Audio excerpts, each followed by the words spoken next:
الضيوف الذين ينضموا للاستماع إلى راديو بلدي أول راديو عربي أمريكي ويعنى بقضايا العرب في المهجر. برامجنا في راديو بلدي كل يوم جمعة من 8 وحتى 9 صباحا في بث حي ومباشر عبر WNZK راديو 690 AM. صباح الخير بلدي، صباح الخير لكل مستمعينا. Welcome to Radio Baladi, the first Arab, Middle Eastern, and American simulcast radio show. Radio Baladi is broadcast every Friday morning on WNZK 690 AM from 8 until 9 Eastern Time on Good Morning Michigan. Our call-in number 248-557-3300. And now, stay tuned for the best radio talk show on Arab and American issues.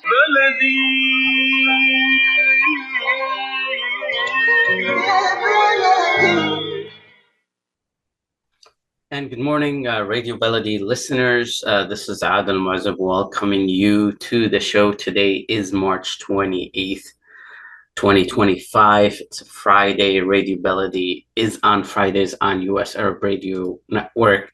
Welcoming you today on this show. And this is becoming a monthly show for me. So I welcome you to another exciting episode of Radio Baladi, your go-to source for current events and important world news. Usually on Fridays, I would have a guest on the show to talk about a particular issue, but this show, it's going to be a little bit different. We're going to tour the world with the latest news. So I do have some reports together for you gathered that we can talk about stories. You can also share your opinion on social media using hashtag US Arab Radio. You can also call into the studio at 248-557-3300, 248-557-3300.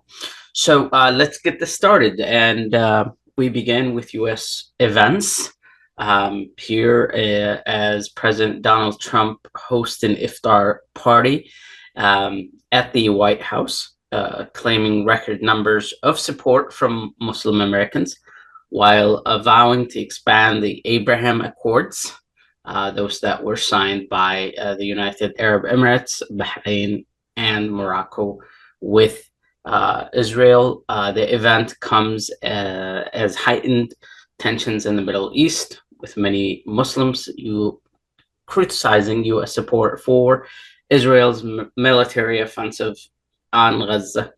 There were reports that suggest also Trump may introduce a new ban. That is something that is being said is forthcoming, that may include countries like Afghanistan, Yemen, Pakistan, Libya, Syria, and many others. And this echoes the controversial Muslim ban from the first term in 2017. But let's take a quick listen to the remarks of the president at the iftar dinner.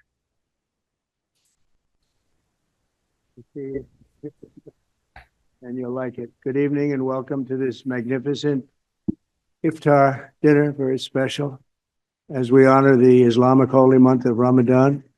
Let me begin by saying to our Muslim friends, of which I have many tonight, and I think we have many all over the world based on the results in Michigan, other places. But I just want to say hello to all of the people that supported us so strongly. Ramadan Mubarak. We're grateful to be joined by Director of National Intelligence, Tulsi Gabbard. Tulsi, thank you very much. Deputy Secretary of State, Chris Landau. Chris, thank you, Chris. Congratulations, by the way. Deputy Special Envoy, Morgan Ortagus. Morgan. Hi, Morgan. A very good friend of mine who I just endorsed, actually, Senator Lindsey Graham. Lindsey. Congressman Abe Hamadeh. Ed, thank you, Ed. Thank you, Ed. Good job. Counselor to the President, Alina Habba, and going to be the U.S. Attorney in New Jersey. Very important, right? Well, great job. Pastor Paula White, my friend for a long time, and somebody that's done an incredible job with faith and all of the things that so many in this room stand for. Paula White. Thank you, Paula. And a person that Paula would have a hard time not being with, I would say Jenny would be about impossible for you, right? But Jenny Korn is here and she's been incredible, the Faith Office Director, and right out of the White House, right? Jenny? Hi, Jenny. How are you? And a great friend of mine, Mossad Boulas. Mossad, how are you? Thank you. I also want to extend a very special thanks to the hundreds of thousands of Muslim Americans who supported us in record numbers in the 2024 presidential election. It was incredible. We started a little slow with you, but we came along, and by the time that election was finished, we figured we went up like a rocket ship. So I just want to thank everybody very much for that. That was great. And in particular, I want to thank two great gentlemen, the mayor of Hamtramck, Michigan. Hamtramck, how are you, Mr. Mayor? And he's done a great job as mayor, and he's done a great job with his support of us. And Mr. Amr Galib, and thank you very much. You was such a tremendous endorsement right at the right time. Your timing was excellent. Thank you very much. And you'll be the next ambassador to Kuwait, and you're going to have a great time with Kuwait. Wonderful people, and it's a great place. So congratulations, really terrific. You're going to love them, and they're going to love you. And they're going to love you. Thank you very much. Congratulations to, as well as the mayor of Dearborn Heights, Mr. Bill Bazzi. Bill, good job, Bill. And Bill actually is going to be the next ambassador to Tunisia. And that's big stuff. Those guys, you're very upwardly mobile. You're doing very well. That's great. You're going to have a tremendous time, both great countries, and enjoy it. Every day we're keeping our promises to the Muslim community. My administration is engaged in relentless diplomacy to forge a lasting peace in the Middle East, building on the historic Abraham Accords, which everybody said would be impossible. And now we're going to start filling them out. And obviously, President Trump went on rambling and talking about the Middle East, and it's so surreal. Obviously, you can look at this in two ways. You have people criticizing the folks who went there, but they kind of forget that, you know, other folks went also for Eid iftars, Ramadan iftars by Biden, by Obama. So this is becoming a tradition. So I don't know whether to view this as a positive, as a negative.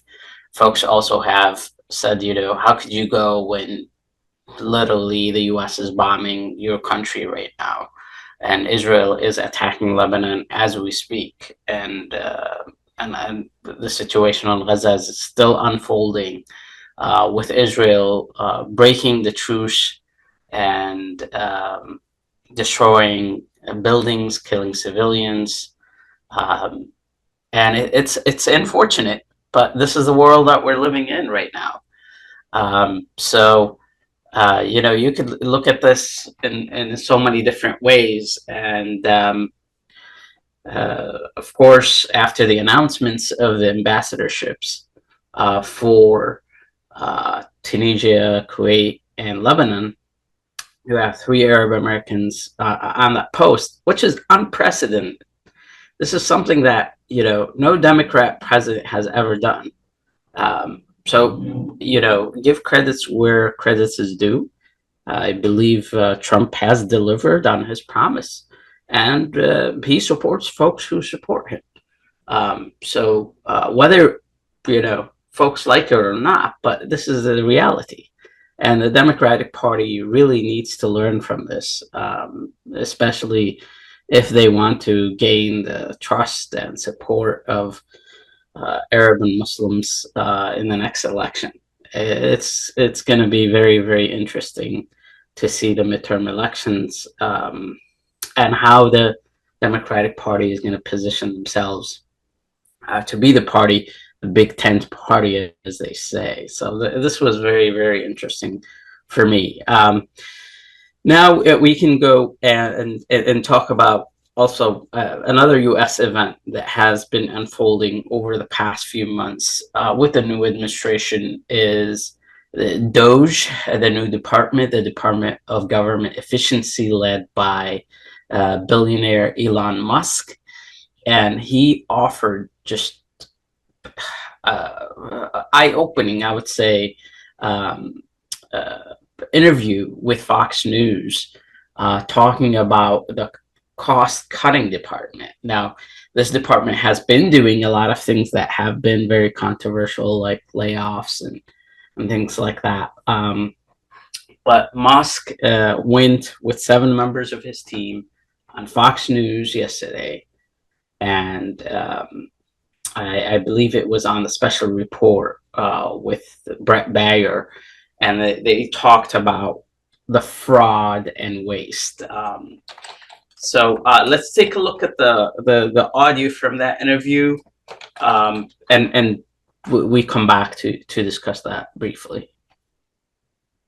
They steal people's social security is what happens. Is they call in, they say they claim to be a retiree, then they convince the social security person on the phone to change where the money's flowing. It actually goes to some fraudster. This is happening all day, every day, and then somebody doesn't receive their social security. It's because of all the fraud loopholes in the social security system. How do you reassure people that what you all are doing is not going to affect their benefits? No, in fact, what we're doing will help their benefits. Legitimate people, as a result of the work of DOGE, will receive more Social Security, not less. I want to emphasize that. As a result of the work of DOGE, legitimate recipients of Social Security will receive more money, not less money. All right. I want to emphasize that point and let the record show that I said this, and it will be proven out to be true. So, Mr. Musk here is mentioning things that average Americans definitely would agree on. You know, let's cut down on the waste and the fraud. But what we have been seeing, unfortunately, is the opposite. You know, people's futures are getting destroyed, a lot of layoffs of essential departments of the government. The Department of Education, for example, is getting massive layoffs of staff. Those that are supporting districts, those are supporting public institutions, colleges, universities, students who are relying on, unfortunately, you know, federal aid and loans. So these things are in limbo. I could agree a lot with cutting down on things where we're spending abroad, right? Giving billions and billions of dollars in military aid to just expand war. Those things we can definitely save and invest in the infrastructure of the American people.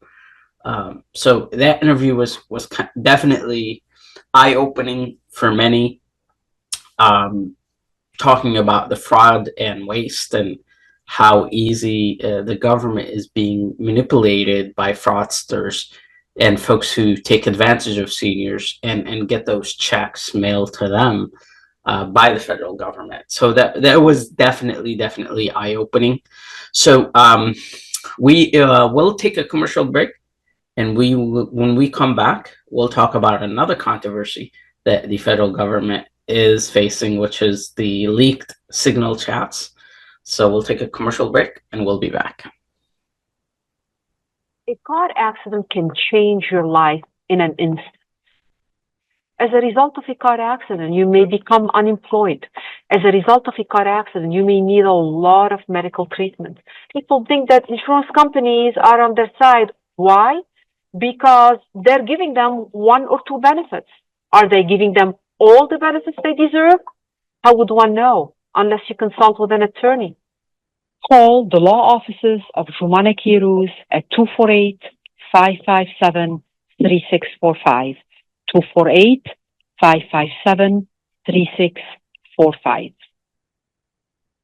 Behind the scenes, Michigan's public health team is working to make Michiganders across the state healthier, bringing healthcare closer to home with mobile clinics, increasing access to healthy food through farmers markets and WIC, doing hearing and vision screenings in schools, helping families navigate healthcare challenges.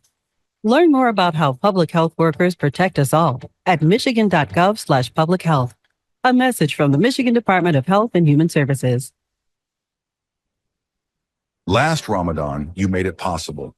9,599 food baskets, 2.9 million meals, clean water for 56,600 people, hope for over 13,000 orphans. This is the difference your giving creates. Lives changed, dignity restored, hope renewed. As Ramadan approaches, the need is urgent.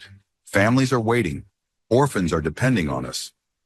Clean water is still out of reach for many. Every dollar, every basket, every well makes an impact. Be the difference they're praying for. Don't wait for Ramadan to start. Make your impact now. Donate now at lifeusa.org. And welcome back, Radio Baladi listeners. This is Adam Mozub welcoming you back to the show. Today, we're talking about world events, and we're beginning with U.S. events. Briefly talked about Doge Iftar at the White House, and now we have a very important and chilling report on what happened with the signal chats, the leaked chats that the Department of Defense Secretary was on, the Vice President was on, discussing war plans and sensitive information and bombing Yemen and the Houthi rebels. But before that, we do have a call, and I believe it is our friend Jair Habba on the line. Yes, Mr. Adil Mu'azzab, صباح الخير. صباح النور. Welcome. Oh, thank you for taking my call, Mr. Adil. What do you want me to talk in Arabic or English? We're doing the show in English today, so let's keep it English. Okay. On other days, we'll be in Arabic.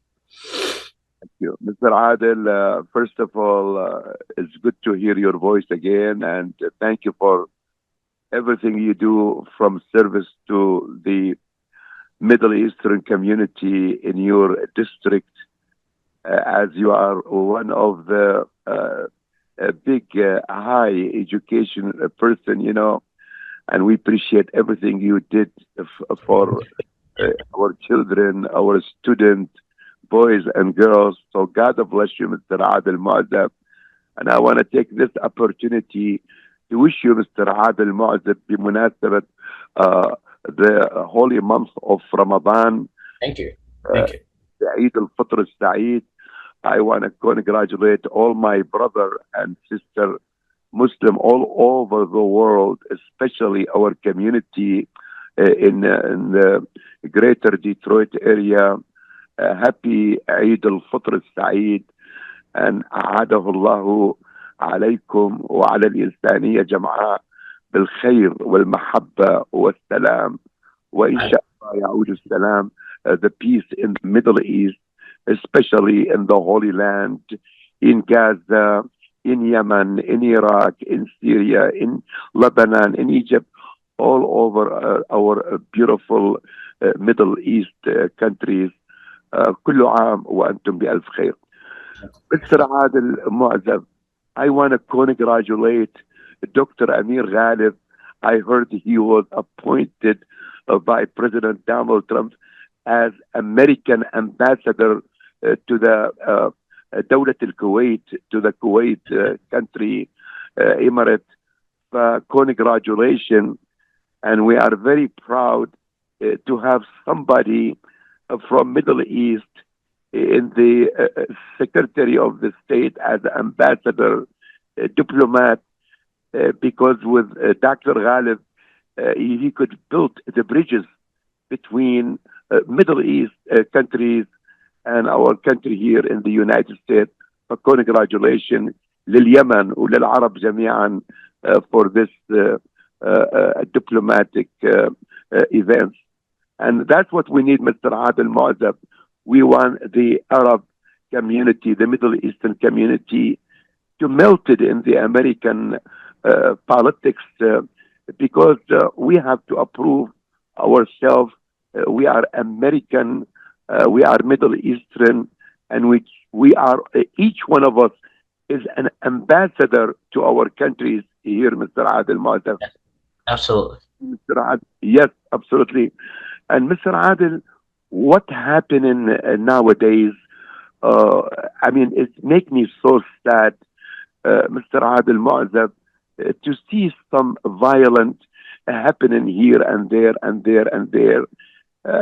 About the vandalism, about, the attack on some commercial places like Tesla, factories, dealership.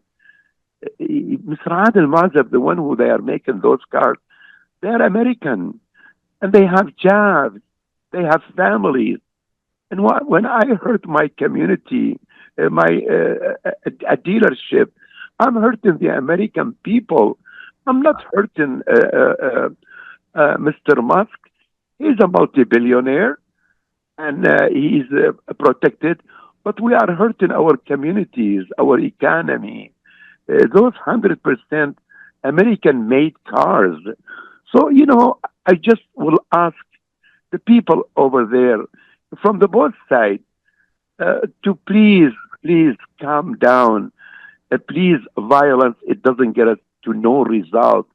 We have to work together as one American, regardless what's your politic issue, Republican, Democrat, Independent, it doesn't matter. We have to put America first, the American people first, and we have to build the bridges here and there and there. So what do you think, Mr. Adil Muazzab? I am in full agreement, 100%. On two folds. First, on Doge and savings that we're getting. I'm all for fighting fraud and waste. I believe majority of Americans, the vast majority, are all for it. But those decisions have to be calculated. Those decisions have to be studied. They cannot be done in haste. We've heard about so many people who were let go, and now the government scrambling to get them back. This is unfortunate. This is so destroying families. The other thing is, as you said, there's so much violence in the Middle East, and that needs to stop. And it needs to stop first with the warplanes. It just so much is invested in destroying infrastructure, killing people, and this cycle of violence will get us nowhere. There has to be a peace agreement. There has to be a Palestinian state, and the U.S. can do it. Only the U.S. can do it. I do believe, Mr. Adel, yani, sorry to interrupt you. Oh, it's okay. I believe, and I believe you believe, and a lot of listeners, viewers, thousands and millions, they listen. The only solution in Middle East, especially in the Holy Land, to have a Palestinian state next to Israel and to let the Palestinian people determine their future, their generations. I did vote for President Trump. I'm not Republican, no Democrat, but Mr. Adel Marzab, it doesn't mean I agree with the President Trump with everything he said. Like when he tried to say we take Gaza and we turn Gaza to Riviera of the Middle East. No, Mr. President, I'm sorry to correct you. It doesn't matter. Gaza, there is no building without it's been destroyed. But Palestinian people, they love their land. They love Gaza. They enjoy to live there. And Mr. President, you say you take Gaza. No, this is wrong. Gaza belongs to the Gaza people, to the Palestinian people. And let us live together in peace. And we ask you, Mr. President, to establish the roots of peace over there. Or it could be even sorry to interrupt, but it could be also a one-state solution where everybody is treated equally, right? And that's where a lot of nerves get in the place. Oh, you're destroying the Jewish state. In the first place, this is not a Jewish state. This should be an independent democratic state. If you were claiming it to be a democratic nation, should include all races, no difference between any race, treated equally by the law, and no segregation. And we can definitely take South Africa as a good example, where apartheid was there, and it was terrible, and they've moved on, and they're living in a healthy democratic society. Yes, sir, exactly. And Mr. Adel Mu'azzab, يعني, I want to come back again about, what happened in October 7. Yes, it was sad. What happened October 7, 2020, Yeah. right, Mr. Adel? Yeah, Yeah. it was sad. There was a victim from both sides, from the Israeli side, from the Palestinian side. And look how much it cost the Palestinian people. Over 50,000 people, they've been killed. And most of them, Mr. Adel, they were not Hamas. They were children, women, old people. I mean, there was no such a building was safe. And 50,000 Palestinian people to be killed, that's a lot. And I know the Israeli, they gave about 1,400 people or 1,200 people. Yes, it is lost from the both sides. But let us live together in peace. We were never and never, Mr. Adel, hate the Jewish.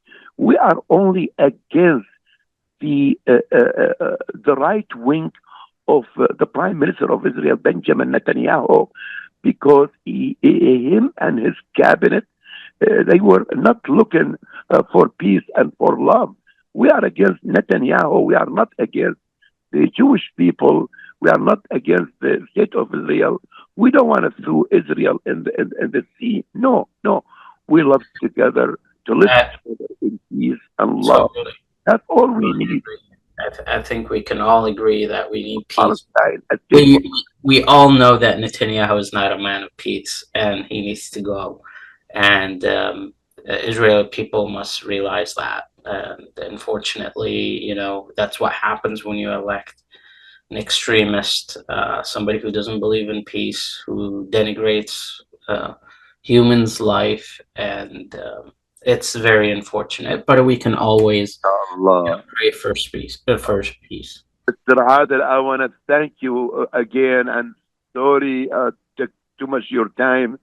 I appreciate Appreciate you. Thank you, and again, thank you for everything you are doing. And inshallah, Mr. Adel, I will see you one day. Inshallah. Cabinet or ambassador somewhere. Because I'm not sure about that. Thank you. You are a true American, Yemeni, Arabic, Middle Eastern. We are proud of you. And we need more people like Mr. Adel Mu'azzab. And I want to thank Miss Layla Al Husseini and her team in this Arab News Radio, Middle Eastern. I want to thank you again, Mr. Adel Mu'azzab. Thank you so much for calling in, and congratulations to Elena Habba for being appointed as the Attorney General for the state of New Jersey. That's a huge accomplishment, also for another Arab American that we're truly proud of, and she's doing an amazing job. So congratulations.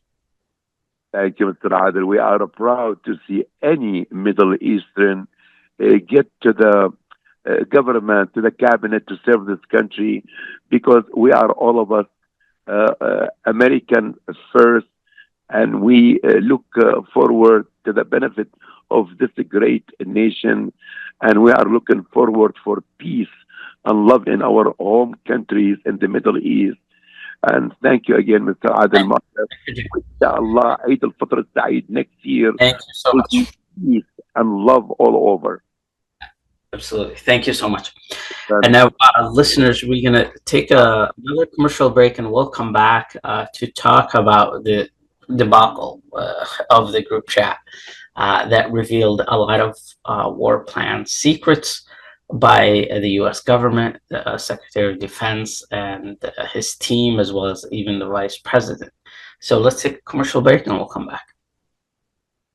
When you're looking for the best in optical care, Dr. Imad Nakash is your doctor to see. With years of experience and thousands of successful procedures performed, you can trust your eyes to Dr. Imad Nakash. See Dr. Imad Nakash and his professional staff for your eye care needs. There's 2 locations to serve you. In Hazel Park, call 248-336-3937. 248-336-3937. In Rochester Hills, call 248-299-3937. That's 248-299-3937. Hey, Michigan drivers. Are you sending or answering group chats behind the wheel? Checking emails at the light? Calling family or friends on the commute? Michigan's hands-free law makes it illegal to manually use electronic devices while behind the wheel of a vehicle. Breaking the law could mean fines or even community service. Go hands-free. Just drive. It's the law. Learn more at michigan.gov/distracted driving. A message from the Michigan Office of Highway Safety Planning. With more than 30,000 successful in vitro fertilizations, IVF Michigan is now ranked as one of America's best fertility clinics according to Newsweek magazine. IVF Michigan fertility centers are the recognized leaders in high-quality fertility care. With locations in Bloomfield Hills and 9 other cities in Michigan and Ohio, IVF has experts in all aspects of the field. A founding member, American board-certified Dr. Nicholas Shama, is one of the leading reproductive endocrinologists in Michigan and Ohio. He has performed over 20,000 successful IVF cases, and it's helped thousands of couples fulfill their dreams of parenthood. When it's time to get personalized care from Dr. Nicholas Shama at one of America's best fertility clinics, call IVF Michigan Fertility Centers in Michigan and Ohio toll-free at 855-952-9600. 855-952-9600. Welcome back, Radio Baladi listeners. We were just talking about the signal chat blunder. So for those who don't know, there was a leak by the Atlantic top journalist who said he was added by mistake by an associate in the Department of Defense, and stunning chats about what was happening, the preparations for the U.S. forces to attack Houthi rebels in Yemen. The U.S. Director of National Intelligence, Tulsi Gabbard, she addressed the controversy surrounding the leaked signal chat, stating that adding a reporter to the confidential discussion was an unintentional mistake. The incident has sparked major security concerns, with officials scrambling to assess the fallout. So what does this mean for U.S. diplomacy and national security? But more importantly, there were things on the chat, and I encourage everyone to go and read those, where there were celebrations of destroying a whole building because a terrorist was there. Is that something acceptable? Obviously, that's not being covered totally by the media, but let's take a listen to what Tulsi Gabbard said. It was a mistake that a reporter was inadvertently added to a signal chat with high-level national security principals, having a policy discussion about imminent strikes against the Houthis and the effects of the strike. In a startling revelation, U.S. Director of National Intelligence Tulsi Gabbard said on Wednesday it was a mistake that the editor of The Atlantic was added to a signal messaging chat discussing sensitive war plans. Gabbard acknowledged the blunder, stating, and I quote, "It was a mistake that a reporter was added to the signal chat, and it should not have happened," end quote. The chat, reportedly involving high-level discussions about a potential U.S. strike on Houthi forces in Yemen, had mistakenly included journalist Jeffrey Goldberg from The Atlantic. The leak, which contains sensitive details on military targets, weaponry, and timing, has raised serious concerns about national security and government communication protocols. The president and National Security Advisor Waltz held a press conference yesterday with a clear message. It was a mistake that a reporter was inadvertently added to a signal chat with high-level national security principles, having a policy discussion about imminent strikes against the Houthis and the effects of the strike. National Security Advisor has taken full responsibility for this, and the National Security Council is conducting an in-depth review along with technical experts working to determine how this reporter was inadvertently added to this chat. The conversation was candid and sensitive, but as the President National Security Advisor stated, no classified information was shared. There were no sources, methods, locations, or war plans that were shared. This was a standard update to the National Security Cabinet that was provided alongside updates that were given to foreign partners in the region. The Signal Message app comes pre-installed on government devices. In December of 2024, CISA stated, quote, "We strongly urge highly targeted individuals to immediately review and apply best practices provided in the guidance to protect mobile communications, including consistent use of end-to-end encryption." And they named Signal as an app as an example of such an end-to-end encrypted messaging app.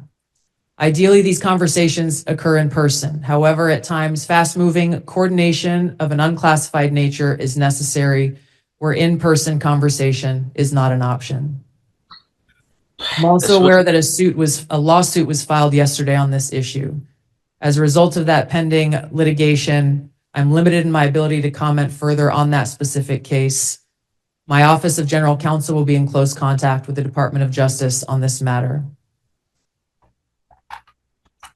This was startling, and obviously a lot of calls right now, especially from Democrat senators and representatives for the Department of Defense Hegseth secretary to resign, and that's kind of interesting.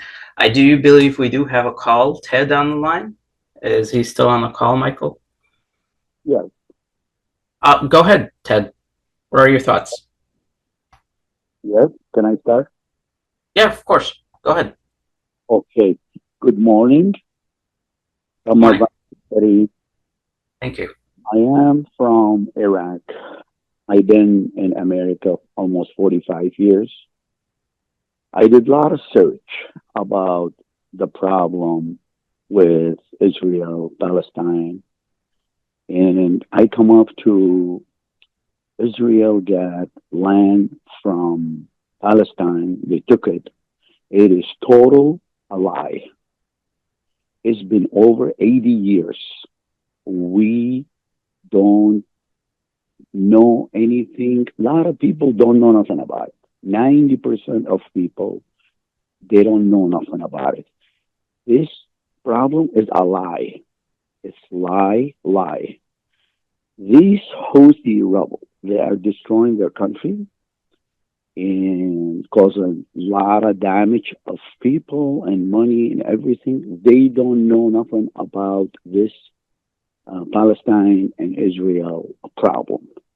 I just want to say it is total lie. I did search. I did lots of search, and everyone should search before they speak. They give their opinion. To make the story short, it's Israel got land from Palestine is a lie. They did not take it from them. It's a lie. How did Israel came to existence? There is a big dispute where countries got hurt. This is my opinion. Thank you very much. Thank you for sharing your opinion, but facts are facts. History is history. In 1948, there were Zionist militias that took land. That's something that is undisputable. You cannot just say it was a lie. I'm just trying to understand where you're coming from and what you're searching and where you came to that conclusion.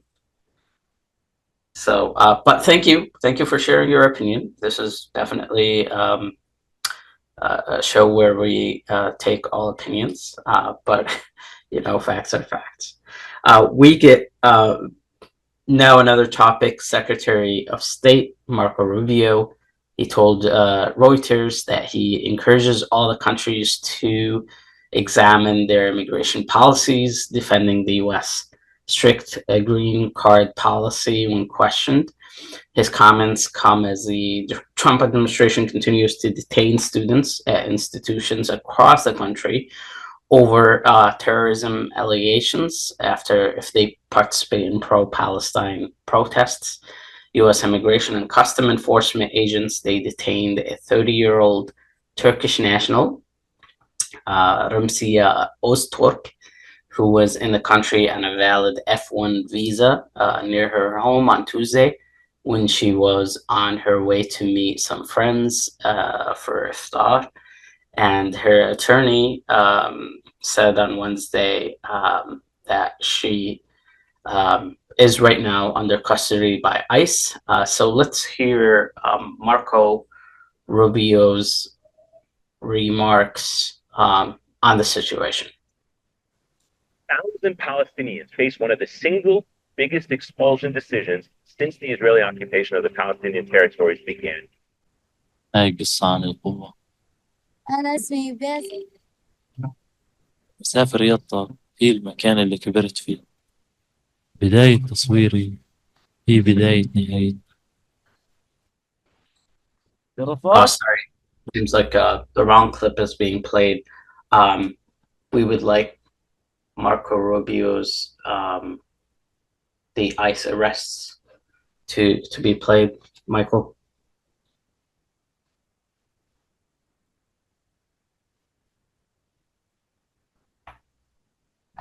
Mr. Secretary, a Turkish student in Boston was detained and handcuffed on the street by plainclothes agents. A year ago, she wrote an opinion piece about the Gaza war. Could you help us understand what the specific action she took led to her visa being revoked? Yeah. And what was your State Department's role in that process? We revoked her visa. It's an F1 visa, I believe. We revoked it, and here's why. And I'll say it again. I said it everywhere. Let me be abundantly clear, okay? If you go apply for a visa right now, anywhere in the world, let me just send this message out. If you apply for a visa to enter the United States and be a student, and you tell us that the reason why you're coming to the United States is not just because you want to write op-eds, but because you want to participate in movements that are involved in doing things like vandalizing universities, harassing students, taking over buildings, creating a ruckus, we're not going to give you a visa. If you lie to us and get a visa and then enter the United States and with that visa participate in that sort of activity, we're going to take away your visa. And once you've lost your visa, you're no longer legally in the United States, and we have a right, like every country in the world has a right, to remove you from our country. So it's just that simple. I think it's crazy. I think it's stupid for any country in the world to welcome people into their country that are going to go to your universities as visitors. They're visitors. And say, I'm going to your universities to start a riot. I'm going to your universities to take over a library and harass people. I don't care what movement you're involved in. Why would any country in the world allow people to come and disrupt? We gave you a visa to come and study and get a degree, not to become a social activist that tears up our university campuses. And if we've given you a visa and then you decide to do that, we're going to take it away. I encourage every country to do that, by the way, because I think it's crazy to invite students into your country that are coming onto your campus and destabilizing it. We're just not going to have it. So we'll revoke your visa. And once your visa is revoked, you're illegally in the country and you have to leave. Every country in the world has a right to decide who comes in as a visitor and who doesn't. If you invite me into your home because you say, I want to come to your house for dinner, and I go to your house and I start putting mud on your couch and spray painting your kitchen, I bet you're going to kick me out. Well, we're going to do the same thing if you come into the United States as a visitor and create a ruckus for us. We don't want it. We don't want it in our country. Go back and do it in your country, but you're not going to do it in our country. Sure. Just tell me your follow-up and I'll tell her. And depending on your question, I'll answer it or not. All right, and now invite our Guyanese Can representative. I get a follow-up real quick? So this was crazy too. So I don't believe the student might be more than 300 at this point. We do it every day. Every time I find one of these lunatics, I take away. You're saying it could be more than 300 users. I mean, at some point, I hope we run out because we've gotten rid of all of them. But we're looking every day for these lunatics that are tearing things up. And by the way, we want to get rid of this was mind-boggling. I don't think the student has encouraged violence or participated in what the secretary was saying. but this is what's happening right now. If you're on a visa, student visa, unfortunately, your freedom of speech is not guaranteed as it stands right now, unless things do get challenged in court. And freedom of speech is a staple in this country, and it should be definitely reserved, and it should not be double standards for that. On another topic, unfortunately, we'll have to move on. But before we move on to the next topic, we'll take the last commercial break, and we'll come back to talk about the Middle East. Are you going to start a restaurant or a grocery store soon? Do you need floor plans and designs? Call Naji Abood at 734-744-9796. Do you want to buy kitchen and restaurant equipment at discount prices? Call Naji Abood now, 734-744-9796. New Concept Products and Design, the trademark of kitchen equipment. 5% discount on all purchases of $75,000 or more. New Concept Products and Design, new location, 31185 Schoolcraft in Livonia. Learn more at www.newconceptproducts.com. Call Naji Abood, 734-744-9796. Every year in Michigan, approximately 3,000 people die of drug overdose. Today's drugs are more addictive and deadlier than ever before. Most street opioids tested contain a potentially lethal dose of fentanyl. Drug overdoses are preventable. Keep naloxone on hand. Together, we can change the statistics. Learn how to save lives at michigan.gov/SUD. A message from the Michigan Department of Health and Human Services. A car accident can change your life in an instant. As a result of a car accident, you may become unemployed. As a result of a car accident, you may need a lot of medical treatment. People think that insurance companies are on their side. Why? Because they're giving them one or two benefits. Are they giving them all the benefits they deserve? How would one know unless you consult with an attorney? Call the law offices of Jumana Kiruz at 248-557-3645. 248-557-3645. Radio Baladi listeners, welcome back. Right now, things are at full force in Gaza. Israel's war is back. And unfortunately, when we were relieved that there would be a truce and there would be a ceasefire, fortunately, that has been broken by Israel. And now that war is projected on the big screen and at the box office. Recently, an Israeli Palestinian film won an Oscars. The film is called No Other Land. And there is another controversial film documentary called October 8th as well. So for those who are interested in the conflict, to view both films. But for half of a decade, Basil Adra, who is a Palestinian activist, films his community of Masafer being destroyed by Israel's occupation as he builds unlikely alliance with an Israeli journalist who want to join his fight. So let's listen to that promo of No Other Land.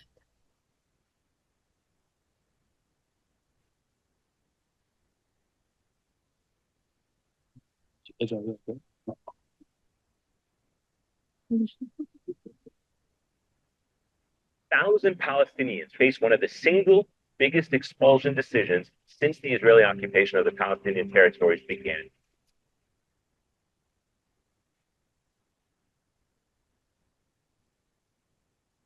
هاي قصة عن القوة. أنا اسمي باسل. مسافر يطا هي المكان اللي كبرت فيه. بداية تصويري هي بداية نهاية. جرافات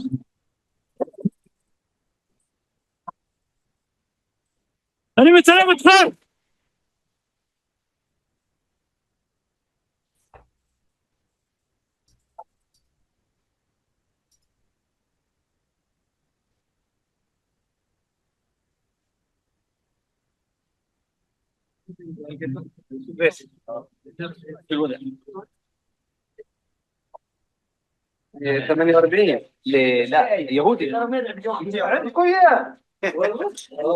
في صوت بيطلع مش ناس قاعدين يعني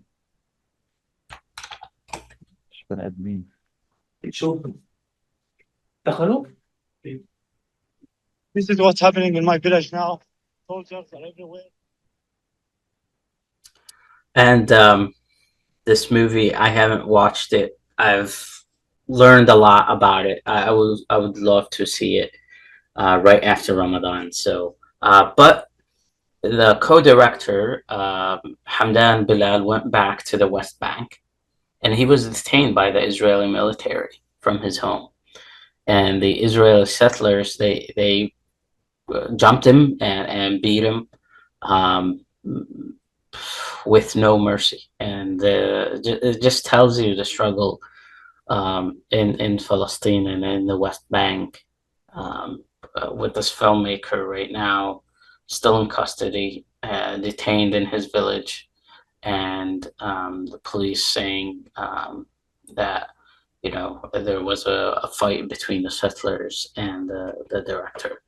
So to shift gears right now from Palestine to Sudan, the Sudanese Armed Forces Chief Abdel Fattah al-Burhan has declared Khartoum is free hours after his forces recaptured the airport from the Rapid Support Forces, who are the rebels headed by Hamidati.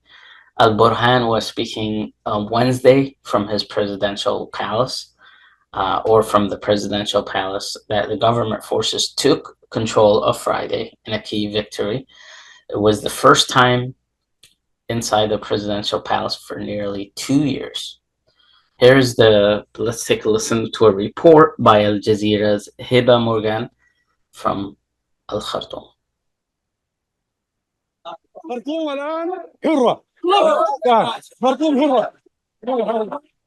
Army Chief General Abdel Fattah al-Burhan inside the presidential palace for the first time after nearly 2 years. The palace was retaken by the army last week from the paramilitary Rapid Support Forces, which had controlled it since the start of the war with the army in April 2023. Wednesday's visit comes as the army made major gains in Khartoum, retaking control of Khartoum International Airport, the main airport in the country, from the RSF. It also captured what was one of the biggest camps of the RSF south of the capital, as well as regained control of an airbase in Jebel Oulia and several other areas around it.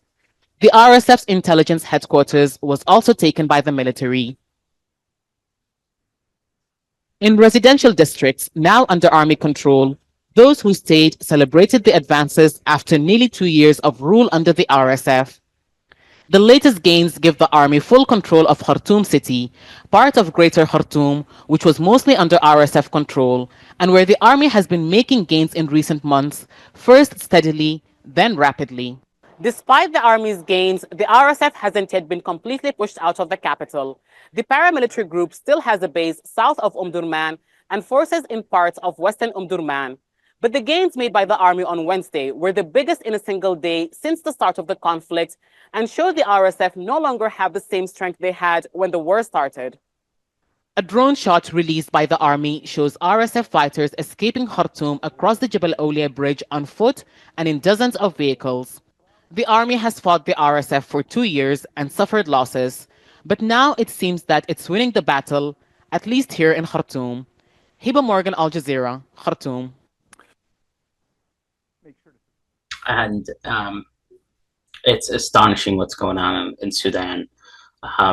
It's kind of the forgotten country where media coverage is very, very little, and folks don't see the tragedy there with the civil war happening, and also even outside countries meddling in. But we wish Sudan to be free, and independent, and democratic country. That country has gone through a lot, as other countries also have as well. Going to Turkey, tensions are flaring ahead of a meeting of Turkey's opposition parties after the arrest of its presidential candidate, Istanbul's mayor Ekrem İmamoğlu. He was jailed on charges of corruption, sparking protests. Here is a report from Istanbul. Let's take a listen.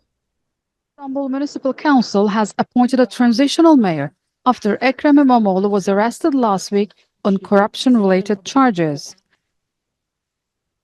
More than 90 other people are under investigation, including journalists, business people, and municipal officials, placing Turkey's largest city at the center of a deepening political battle.